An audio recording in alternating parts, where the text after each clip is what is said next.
Hello students, कैसे हो सभी लोग। आज का अपना जो टॉपिक है वो है प्रॉपर्टीज ऑफ डिटर्मिनेंट्स, सारणिकों के गुणधर्म। अब देखिए इनकी जो प्रॉपर्टी है वो पढ़ते हैं। फर्स्ट जो प्रॉपर्टी है वो है the value of the determinant remains unchanged if its rows and columns are interchanged. यदि हम किसी सारणिक में पंक्ति और स्तंभों को इंटरचेंज करते हैं तो उस सारणिक का मान अपरिवर्तित रहता है। रो को हमने क्या बना दिया, कॉलम, या कहें कि कॉलम है उनको हमने क्या बना दिया, रो। तो सारणिक की जो वैल्यू होगी उसमें कोई चेंज नहीं होगा। तो ऐसा हमने मैट्रिक्स में पढ़ा था, ट्रांसपोज ऑफ मैट्रिक्स में, आव्यूह के परिवर्त में। तो वही है ये, ठीक है। एक एग्जाम्पल लेते हैं और उस एग्जाम्पल से हम इस प्रॉपर्टी को क्लियर करते हैं, ठीक है। सभी प्रॉपर्टी लिखेंगे तो हमें काफ़ी टाइम लग जाएगा, तो हम इसमें बुक में प्रॉपर्टी को पढ़ते हुए इनको आसानी से समझ लेते हैं, ठीक है।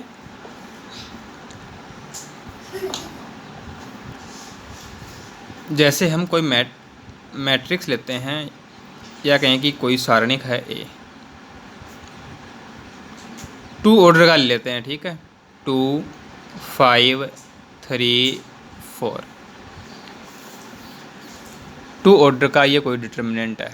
अब देखो इसकी वैल्यू क्या आएगी, 2 × 4 8 - 3 × 5 15, 8 - 15 ये हो जाएगा -7। अब हम क्या करते हैं, इसके रो को कॉलम में चेंज कर देते हैं, या ऐसा बोलें कि जो कॉलम है उनको रो में चेंज कर देते हैं, ठीक है। तो देखिए उसको हम ए ट्रांसपोज कहेंगे ना। फर्स्ट जो रो है उसको हमने फर्स्ट कॉलम बना दिया, और सेकंड जो रो है उसको हमने सेकंड कॉलम बना दिया। अब इसकी वैल्यू फाइंड करते हैं। 2 × 4 8 - 5 × 3 15 क्या आया, -7। दोनों वैल्यू कैसी आई, सेम आई। तो ये अपनी फर्स्ट प्रॉपर्टी है, ठीक है, कि determinant of A and determinant of A transpose दोनों की जो वैल्यू है वो क्या होती है, इक्वल होती है। ये इसका मीनिंग हो गया, determinant of A equal determinant of A transpose. यानी हम पंक्तियों को स्तंभों में या स्तंभों को पंक्तियों में चेंज कर देते हैं तो सारणिक के मान में कोई भी परिवर्तन नहीं आएगा। अब देखते हैं प्रॉपर्टी 2। देखिए प्रॉपर्टी 2 है, इफ़ एनी 2 रोज और columns of a determinant are interchanged then sign of determinant change. यदि हम किसी भी सारणिक में पंक्तियों या स्तंभों को आपस में बदल दें तो सारणिक का चिन्ह बदल जाता है। यानी उसका संख्यात्मक जो मान होगा, डिटर्मिनेंट की जो न्यूमेरिकल वैल्यू रहेगी वो तो सेम रहेगी, बस उसका जो चिन्ह होगा, जो साइन होगा, वो चेंज हो जाएगा। अब देखो फर्स्ट प्रॉपर्टी सेकंड प्रॉपर्टी में क्या डिफरेंस है। यहाँ हम रो और कॉलम्स इनको आपस में इंटरचेंज कर रहे हैं, वहाँ तो हमने रो को कॉलम में बदल दिया या कॉलम को रो में बदल दिया। यहाँ रो आपस में चेंज हो रही हैं या फिर कॉलम है वो आपस में चेंज हो रहे हैं। जैसे हमने R1 और R2 को आपस में इंटरचेंज कर दिया, या C1 और C2 को आपस में इंटरचेंज कर दिया। ये मीनिंग है इस प्रॉपर्टी का, ठीक है ना। तो हम एक एग्जांपल ले लेते हैं और उससे इस प्रॉपर्टी को क्लियर कर लेते हैं। अब देखिए ये कोई डिटर्मिनेंट है, इसकी वैल्यू क्या हो जाएगी, 5 × 4 20 - 3 × 2 6 20 - 6 14 ये आ गया। अब हम क्या करते हैं, R1 R2 दोनों को इंटरचेंज कर लेते हैं, ठीक है। क्या करते हैं इसमें, R1 और R2 को इंटरचेंज कर लेते हैं, R1 interchange by R2। Determinant A1 बोल दें इसको। तो R1 की जगह तो हमने R2 को लिख दिया और R2 की जगह हमने R1 को लिख दिया। अब इस डिटर्मिनेंट की वैल्यू फाइंड करें। 3 इंटू 2 6 माइनस 5 इंटू 4 20। तो 6 माइनस 20 क्या बनेगा? -14। तो देखो न्यूमेरिकल देखें तो वैल्यू सेम है, दोनों 14 14 है, लेकिन एक पॉजिटिव है और एक नेगेटिव है। तो सिर्फ इसका चिन्ह चेंज हुआ है, मान वही है, संख्या वही है। यदि कॉलम चेंज करते तो इसे हम डिटर्मिनेंट A2 बोल देते हैं, ठीक है। C1 की जगह हमने C2 को लिख दिया, C2 की जगह हमने C1 को लिख दिया। अब इसकी हम वैल्यू फाइंड करें। 2 मल्टीप्लाई होगा 3 से, -5 मल्टीप्लाई होगा 4 से, तो भी ये कितना आ गया? -14। तो देखो यहाँ 14 था, यहाँ -14 हुआ। तो जो प्रॉपर्टी 2 है कि रो या फिर कॉलम, इनको हम आपस में इंटरचेंज करेंगे तो जो डिटर्मिनेंट होगा उसका सिर्फ साइन चेंज होगा, वैल्यू चेंज नहीं होगी। न्यूमेरिकली जो वैल्यू रहेगी वो सेम रहेगी, बस उसका साइन चेंज हो जाएगा, चिन्ह परिवर्तित हो जाएगा। ये अपनी सेकंड प्रॉपर्टी है। अब देखते हैं थर्ड प्रॉपर्टी। थर्ड प्रॉपर्टी है इफ़ एनी टू रोज और columns of a determinant are identical. Identical का मतलब है कि जो कॉरस्पॉन्डिंग एलिमेंट है वो same, then value of determinant is 0। यदि किसी सारणिक में कोई भी दो पंक्ति अथवा कोई भी दो स्तंभ समान हैं तो सारणिक का मान 0 होता है। सारणिक में कोई भी दो पंक्ति हो, चाहे कोई भी दो स्तंभ हो, कॉलम हो, यदि वो सेम हैं तो उस डिटर्मिनेंट की जो वैल्यू होगी वो 0 होगी, ठीक है। देखिए ये एग्जाम्पल है, ये हमें एक डिटर्मिनेंट दिया हुआ है। अब देखो R1 3 2 3, R3 3 2 3। तो R1 और R3 की बात करें तो R1 और R3 आइडेंटिकल हैं। R1 और R3 दोनों पंक्तियां समान हैं। ये दोनों पंक्तियां समान कब होंगी? जब संगत अवयव बराबर होंगे। तो इस डिटर्मिनेंट की जो वैल्यू होगी वो 0 होगी। विदाउट एक्सपेंडिंग यदि हम देखें तो इस डिटर्मिनेंट की वैल्यू 0 लिख सकते हैं। अब हम देखते हैं कि क्या ये बात सही है। तो हम क्या करेंगे, इस डिटर्मिनेंट की वैल्यू फाइंड करेंगे। तो एक्सपेंड कर दो इसको।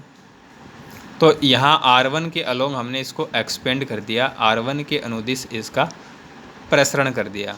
तो देखो इस डिटर्मिनेंट की जो वैल्यू है वो कितनी आ रही है? 0 आ रही है, ठीक है। तो जो अपनी प्रॉपर्टी नंबर 3 है वो क्या है कि एनी टू रोज और any two columns of a determinant are identical, then value of determinant is 0। कोई भी दो रो हो या कोई भी दो कॉलम हो, यदि वो सेम हैं तो डिटर्मिनेंट की वैल्यू 0 होगी। क्लियर? अब देखो property number 4, if each element of a row. अब देखो जो बात हम रो के लिए अप्लाई करते हैं, जो बात रो के लिए लागू होती है वही सेम कॉलम के लिए भी लागू होती है, ठीक है। तो हमने दोनों को अलग अलग न लिख के, देखो जहाँ रो है वहीं हमने ब्रैकेट में कॉलम लिख रखा है। तो if each element of a row और a column of a determinant is multiplied by a constant K, then its value gets multiplied by K. कोई भी डिटर्मिनेंट है उसमें हम कोई भी रो या कोई भी कॉलम किसी कांस्टेंट से मल्टीप्लाई करते हैं तो उस डिटर्मिनेंट की वैल्यू भी क्या होगी? उस कांस्टेंट से मल्टीप्लाई होगी। एक एग्जांपल लेते हैं, उससे समझते हैं इसको। अब देखिए हमने ये डिटर्मिनेंट बी लिया है, अब इस डिटर्मिनेंट b की हम वैल्यू निकालते हैं। 7 मल्टीप्लाई होगा 2 से, -5 मल्टीप्लाई होगा 6 से, तो ये क्या बन जाएगा, -16 बन जाएगा। ठीक है, इसकी जो वैल्यू है वो क्या हो गई, -16 हो गई। अब हम क्या करते हैं, इसकी कोई भी रो या कोई भी कॉलम उसको किसी कांस्टेंट से मल्टीप्लाई कर देते हैं। ठीक है, जैसे मैं मैट्रिक्स C बोल देता हूँ इसको। क्या कर देते हैं, R1 को 2 से मल्टीप्लाई कर देते हैं, तो R1 को हमने क्या कर दिया, 2 से मल्टीप्लाई कर लिया। अब इस डिटर्मिनेंट की वैल्यू देखते हैं कितनी आती है। 7 मल्टीप्लाई होगा 4 से, -6 मल्टीप्लाई होगा 10 से। 28 में से 60 माइनस करें तो ये -32 आ जाएगा।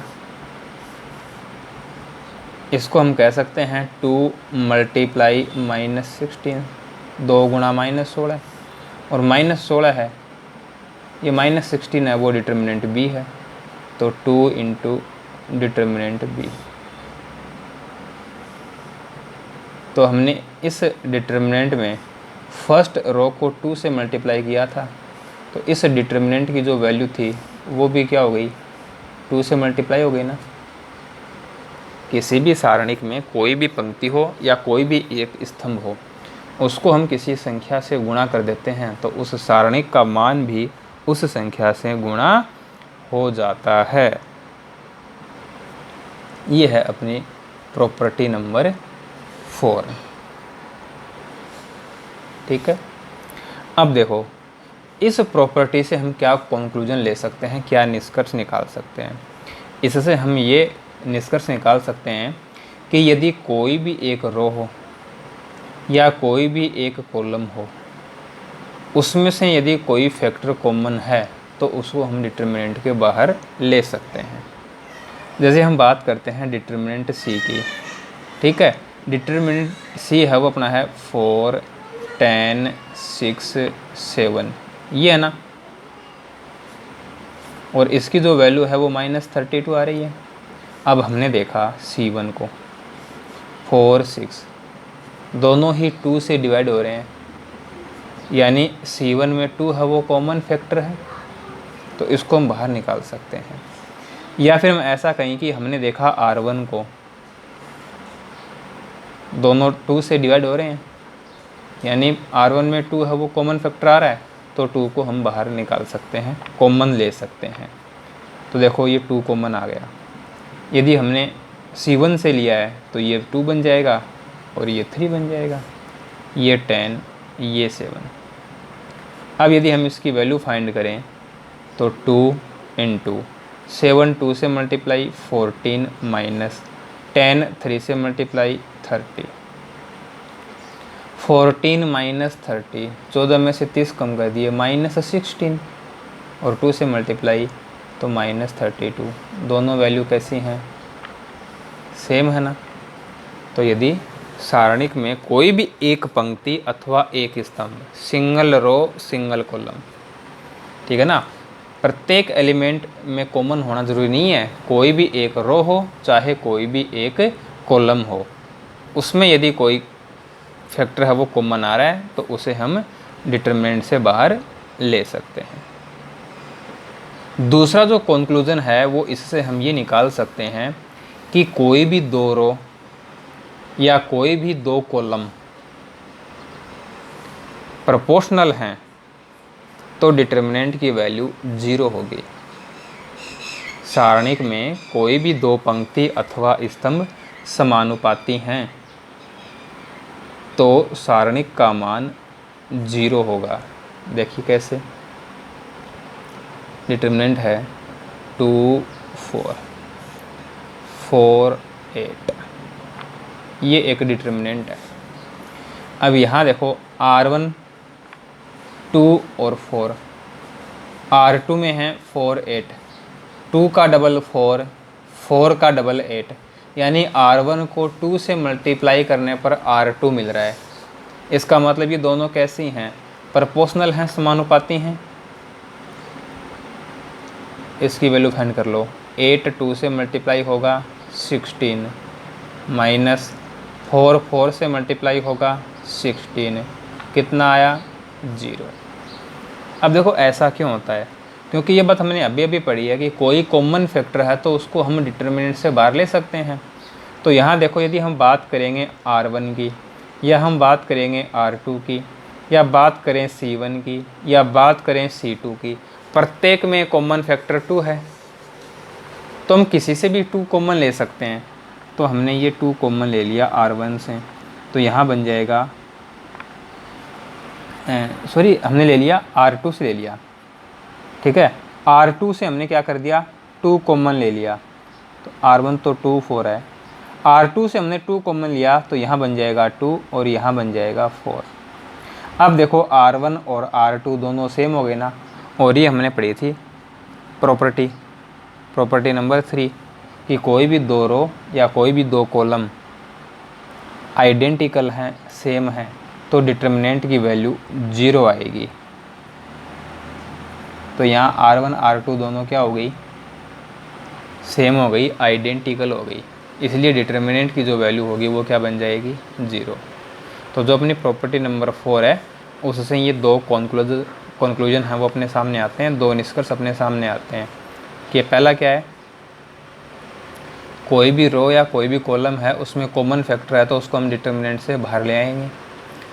दूसरा क्या है कि कोई भी 2 रो या कोई भी 2 कॉलम प्रोपोर्शनल हैं, समानुपाती हैं, तो डिटर्मिनेंट की वैल्यू क्या बन जाएगी 0 बन जाएगी। और इन एग्जाम्पल से हमने उनको क्लियर किया। अब यहाँ देखो, हम एक बात और समझ सकते हैं इससे। इस प्रॉपर्टी में हमने देखा कि जब हमने डिटर्मिनेंट को किसी कांस्टेंट से मल्टीप्लाई किया तो डिटर्मिनेंट की वैल्यू भी क्या हो गई, उस कांस्टेंट से मल्टीप्लाई हो गई, है ना। सारणिक की किसी पंक्ति या स्तंभ को हमने किसी संख्या से गुणा किया तो सारणिक का मान भी उस संख्या से गुणा हो गया। अब हमें क्या करना है, सारणिक का जो मान है उसको अपरिवर्तित रखना है। डिटर्मिनेंट की जो वैल्यू है उसको हमें क्या करना है, अनचेंज रखना है। तो डिटर्मिनेंट की वैल्यू को हमें अनचेंज रखना है, अपरिवर्तित रखना है। तो इसका मतलब ये हुआ कि जिस कांस्टेंट से मल्टीप्लाई किया है उसी कांस्टेंट से क्या करेंगे, डिवाइड भी कर देंगे। देखो ऐसा है, ये थर्ड कंक्लूजन हो गया, यहाँ से तीसरा निष्कर्ष हो गया कि जैसे ही अपने पास कोई डिटर्मिनेंट है, अब इस डिटर्मिनेंट की जो वैल्यू है वो देखो क्या है, 18 माइनस 20 माइनस 2 है। अब हमने क्या किया, R1 को 2 से मल्टीप्लाई कर दिया तो ये बन जाएगा 6 और ये बन जाएगा 8। R1 को हमने क्या किया है, 2 से मल्टीप्लाई किया है। अब R1 को हमने 2 से मल्टीप्लाई किया है तो ये प्रॉपर्टी हमने पढ़ी है कि इसकी वैल्यू चेंज होगी। और कैसा चेंज होगा कि इस डिटर्मिनेंट की जो भी वैल्यू आएगी वो 2 से मल्टीप्लाई होगी। लेकिन हमें इस डिटर्मिनेंट की वैल्यू को चेंज नहीं करना, अनचेंज रखना है, अपरिवर्तित रखना है। तो जिस कांस्टेंट से मल्टीप्लाई किया है उसी कांस्टेंट से क्या कर दो, डिवाइड कर दो। तो इसको हम ऐसा लिख सकते हैं। अब देखो 1/2, इसकी वैल्यू फाइंड कर लो, 6 से मल्टीप्लाई माइनस 8 5 से मल्टीप्लाई, 1/2 36 माइनस 40 माइनस 4, तो ये बन जाएगा -2। देखो सेम आ गई ना। जैसा सिस्टम मैट्रिक्स में था वो नहीं होगा यहाँ पे, ये हमें ध्यान रखना है। मैट्रिक्स में हम क्या करते थे, किसी भी कांस्टेंट से मल्टीप्लाई करते थे मैट्रिक्स को, तो every element will be multiplied by that constant. प्रत्येक अवयव उस अदिश से गुणा होता था। डिटर्मिनेंट में ऐसा नहीं है। जब हम डिटर्मिनेंट में किसी कांस्टेंट से मल्टीप्लाई करते हैं तो कोई भी सिंगल रो या कोई भी सिंगल कॉलम उस कांस्टेंट से मल्टीप्लाई होगा। कोई भी पंक्ति अथवा कोई भी स्तंभ उस संख्या से गुणा होगा, सभी नहीं होंगे। ये बात हमें इसमें ध्यान में रखनी है। तो ये प्रॉपर्टी नंबर 4 है, इसमें हमने काफ़ी सारी बातें सीखी हैं। ओके, अब है अपनी प्रॉपर्टी नंबर 5। प्रॉपर्टी नंबर 5 देखिए, इफ़ सम और all elements of a row और column of a determinant are expressed as sum of two और more terms, then the determinant can be expressed as sum of two or more determinants। किसी सारणिक में कोई भी एक पंक्ति या कोई भी एक स्तंभ के अवयव दो या दो से अधिक पदों के योग के रूप में हैं, तो वह सारणिक भी उतने ही सारणिकों के योग के रूप में लिखा जा सकता है। ये अपना कथन है, ये अपनी प्रॉपर्टी नंबर 5। कोई भी डिटर्मिनेंट है, उसमें एक सिंगल रो या फिर कोई भी सिंगल कॉलम, सारी रोज या सभी कॉलम्स हैं उनकी बात नहीं करनी अपने को, सिंगल रो या single column, sum of two और मोर देन टू टर्म्स है, दो या दो से अधिक टर्म्स का सम है, तो जो डिटर्मिनेंट होगा वो डिटर्मिनेंट भी उतने ही डिटर्मिनेंट के सम के फॉर्म में लिखा जा सकता है। देखो यहाँ ये है, यहाँ देखो R1 में क्या है, ये जो एलिमेंट है वो टू टर्म्स के सम के फॉर्म में लिखे गए हैं, दो अवयव हैं और उनका क्या हो रहा है, योग हो रहा है। ठीक है, तो ये जो डिटर्मिनेंट है वो भी दो डिटर्मिनेंट के सम के रूप में लिखा जा सकता है, दो सारणिकों के योग के रूप में लिखा जा सकता है। कैसे लिखेंगे, दोनों में R2 R3 तो सेम होंगी, बस क्या करना है, एक डिटर्मिनेंट में तो ये जो पहला एलिमेंट है ये लेंगे और जो दूसरा डिटर्मिनेंट होगा उसमें ये जो दूसरा एलिमेंट है ये लेंगे। तो देखो ये यहाँ लिखा हुआ है, पहले में हमने A1 A2 A3 ले लिया, दूसरे में हमने λ1 λ2 λ3 ले लिया। दोनों में R2 और R3 हैं वो कैसे हैं, सेम हैं। ठीक है, ये ध्यान रखना है कि यदि सारे एलिमेंट लिखे हुए हैं तब वहाँ ये प्रॉपर्टी काम नहीं करती। ये प्रॉपर्टी सिर्फ किसके लिए काम करेगी, सिंगल रो के लिए या फिर सिंगल कॉलम के लिए, एक ही पंक्ति हो या एक ही स्तंभ के लिए। यदि सारे एलिमेंट ऐसे लिखे हुए होते तब इसको हम नहीं लिख पाते। कोई भी एक रो हो चाहे कोई भी एक कॉलम हो, उसमें यदि एलिमेंट हैं वो सम ऑफ टू और मोर देन टू एलिमेंट्स हैं, दो या दो से अधिक अवयवों के योग के रूप में हैं, सम ऑफ टू और मोर देन टू टर्म्स हैं, तो डिटर्मिनेंट जो होगा, सारणिक जो होगा, वो भी उतने ही डिटर्मिनेंट के सम के फॉर्म में लिखा जाएगा, उतने ही सारणिकों के योग के रूप में लिखा जाएगा। यहाँ से क्लियर हो रही है बात अपने सामने कि R1 है, यहाँ पे देखो दो एलिमेंट का सम हो रहा है, तो R2 R3 तो दोनों में सेम रहनी है। R1 में क्या करेंगे, एक में तो पहला एलिमेंट ले लेंगे और एक में दूसरा एलिमेंट ले लेंगे। तो यहाँ हमने A1 A2 A3 ले लिया और यहाँ हमने λ1 λ2 λ3 ले लिया।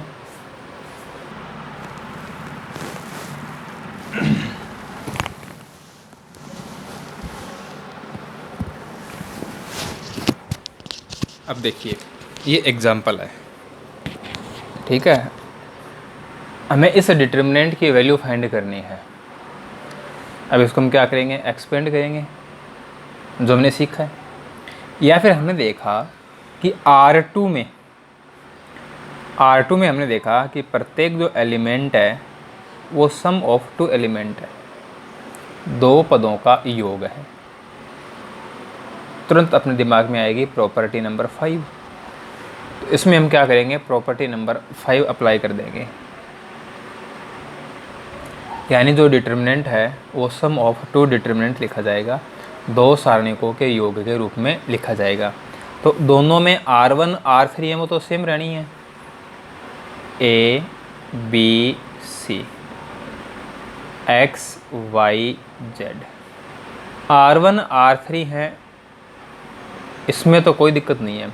अब R2 में हमें क्या करना है, एक में तो जो फर्स्ट एलिमेंट है ना वो ले लो जो एक जैसे हैं, और जो सेकंड डिटर्मिनेंट होगा उसमें ये जो सेकंड एलिमेंट है ना ये लिख देंगे। तो इसमें आ जाएगा A B C प्लस, यदि यहाँ प्लस की जगह माइनस होता तो यहाँ माइनस आ जाता, A B C 2x 2y 2z x y z। तो प्रॉपर्टी नंबर 5 से हमने इसको ऐसा लिख दिया। अब देखो जो ये डिटर्मिनेंट फर्स्ट है इसमें R1 R2 सेम है, R1 R2 सेम है तो डिटर्मिनेंट की जो वैल्यू होगी वो 0 होगी। अब देखो इस डिटर्मिनेंट में R2 R3 है, इसको यदि हम 2 से मल्टीप्लाई कर दें तो R2 नहीं बन जाएगी क्या, यानी ये R2 R3 हैं वो समानुपाती हैं, प्रोपोर्शनल हैं तो डिटर्मिनेंट की वैल्यू 0, तो ये क्या आ गया 0। यदि हम डायरेक्ट इसको एक्सपेंड करके वैल्यू फाइंड करते उससे ज़्यादा इजी ये रहा। तो इस प्रकार से जो प्रॉपर्टी होंगी वो अपने काम में आएंगी। ओके, अब है अपनी प्रॉपर्टी नंबर 6। अब देखिए प्रॉपर्टी नंबर 6। प्रॉपर्टी नंबर 6 कहती है कि कोई भी रो या कोई भी कॉलम, उसकी जगह हम क्या लिख सकते हैं। देखो जब हमने मैट्रिक्स के लिए एलिमेंट्री ऑपरेशन पढ़े थे ना, प्रारंभिक रूपांतरण पढ़े थे हमने आव्यूह के लिए, तो जो थर्ड था ना वो है ये। यदि हम ये ऑपरेशन अप्लाई कर देते हैं तो डिटर्मिनेंट की वैल्यू में कोई चेंज नहीं होगा। यह संक्रिया लगाने पर सारणिक के मान में कोई परिवर्तन नहीं आएगा। क्या है कि कोई भी रो है उस रो को हम रिप्लेस कर सकते हैं किससे, उस रो में कोई दूसरी रो को किसी कांस्टेंट से मल्टीप्लाई करके ऐड कर दिया, जोड़ दिया, और जो ऑपरेशन रो के लिए होता है सेम वही कॉलम के लिए भी होता है।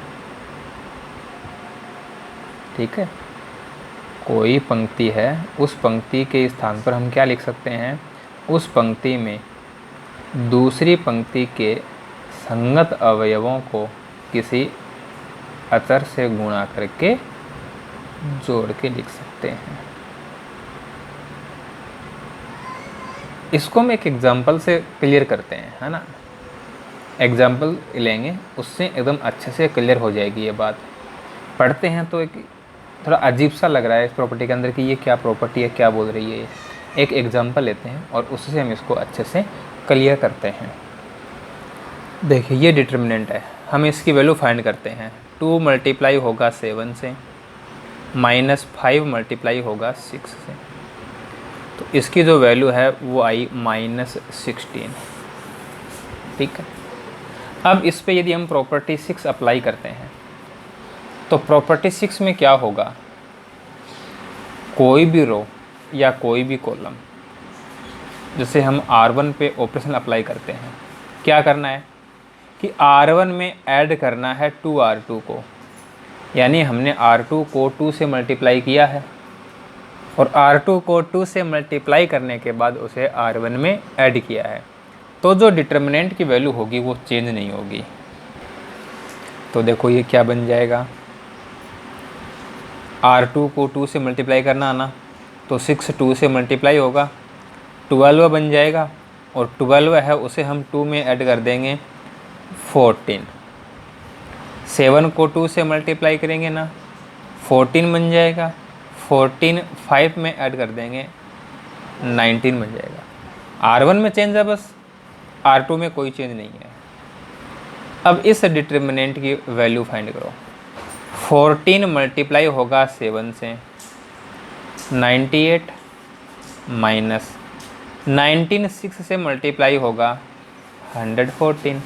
अब इन दोनों को माइनस कर दो, इन दोनों को घटा दो तो -16। देखो डिटर्मिनेंट की जो वैल्यू है उसमें कोई चेंज नहीं हुआ। तो ये है अपनी प्रॉपर्टी नंबर 6। चाहे कॉलम में लगा दो कोई दिक्कत नहीं है। जैसे हम C1 में चेंज करें, क्या C1 + 2C2, तो यहाँ देखो C2 को 2 से मल्टीप्लाई किया ना, तो 5 2 से मल्टीप्लाई होगा 10, 10 2 में ऐड कर दो 12 है। 7 को 2 से मल्टीप्लाई कर दिया 14, 14 को 6 में ऐड कर दो 20। 5 7 C2 में कोई चेंज नहीं होगा, C2 जैसा है वैसा का वैसा लिखेंगे। अब देखो इसकी वैल्यू फाइंड करो। 12 को 7 से मल्टीप्लाई करेंगे 84, माइनस 20 को 5 से करेंगे 100। अब इन दोनों को माइनस कर दिया, सब्ट्रैक्ट कर दिया। अब देखो सेम है ना। तो ये है अपनी प्रॉपर्टी नंबर 6। तो ये प्रॉपर्टी थी, इन्हीं की हेल्प से हम क्या करेंगे, प्रॉब्लम्स सोल्व करेंगे।